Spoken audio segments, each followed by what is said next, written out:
वहाँ घासीराम नामक युवक रहता था। घासीराम बहुत ही लालची प्रवृत्ति का आदमी था। एक दिन घासीराम जंगल के रास्ते गुजर रहा था, तभी उसे एक महात्मा पेड़ के नीचे तपस्या में लीन बैठा हुआ दिखाई दिया। घासीराम महात्मा के पास हाथ जोड़कर खड़ा हो गया और कई घंटों तक हाथ जोड़कर खड़ा रहा। महात्मा के जागने का इंतजार करने लगा। कई घंटों बाद महात्मा जागे और घासीराम को कहने लगे, हे घासीराम, तुम हाथ जोड़कर क्यों खड़े हो? तुम्हें क्या चाहिए?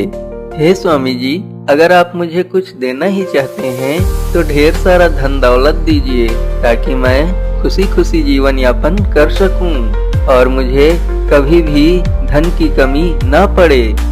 हे घासीराम, मैं तुम्हें 4 दीपक दे रहा हूँ।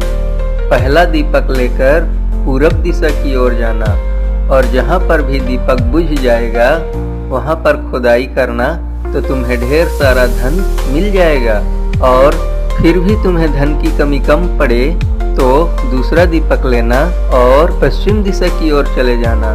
जहाँ पर भी दीपक बुझ जाएगा वहाँ पर खुदाई करना तो तुम्हें ढेर सारा धन मिल जाएगा, और फिर भी तुम्हें धन की और आवश्यकता पड़े तो तीसरा दीपक लेना और दक्षिण दिशा की ओर चले जाना। जहाँ पर भी दीपक बुझ जाए वहाँ पर खुदाई करना तो तुम्हें और ढेर सारा धन मिल जाएगा।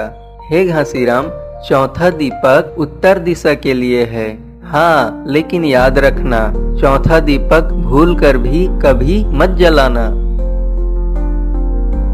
अब घासीराम चारों दीपक लेकर चला जाता है और पहला दीपक लेकर पूरब दिशा की ओर चलने लगता है। जाते जाते एक जगह पर दीपक बुझ जाता है। घासीराम वहाँ पर खुदाई करने लगता है।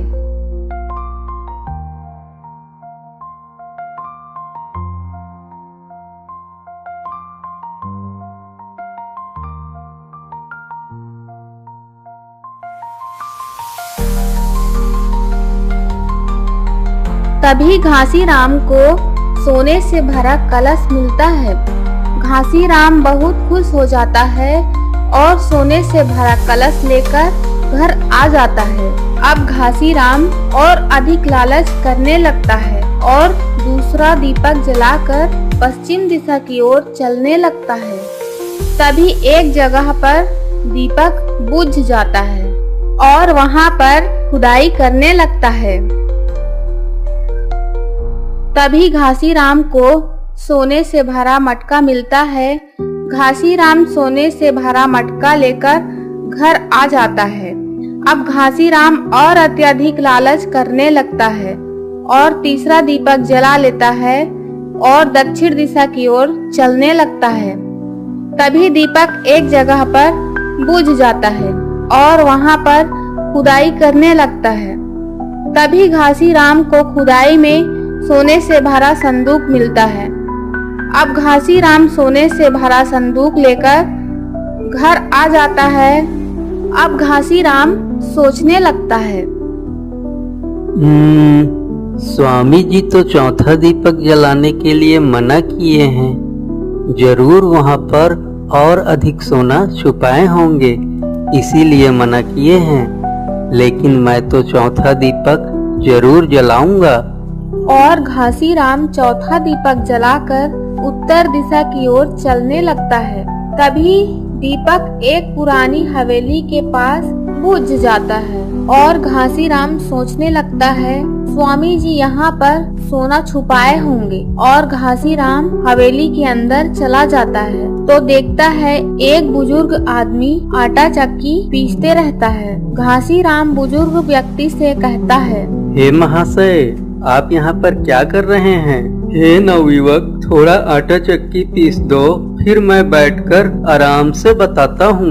अब घासीराम आटा चक्की पीसने लगता है। फिर बुजुर्ग व्यक्ति कहता है, हे नवयुवक, तुम जैसे ही आटा चक्की पीसना बंद करोगे तो यह दीवार तुम्हारे ऊपर गिर जाएगा और तुम दबकर मर जाओगे। इसीलिए आटा चक्की पीसना बंद कभी मत करना और लगातार चलाते ही रहना। अरे लेकिन ये तो बताते जाओ कि मुझे छुटकारा कब मिलेगा।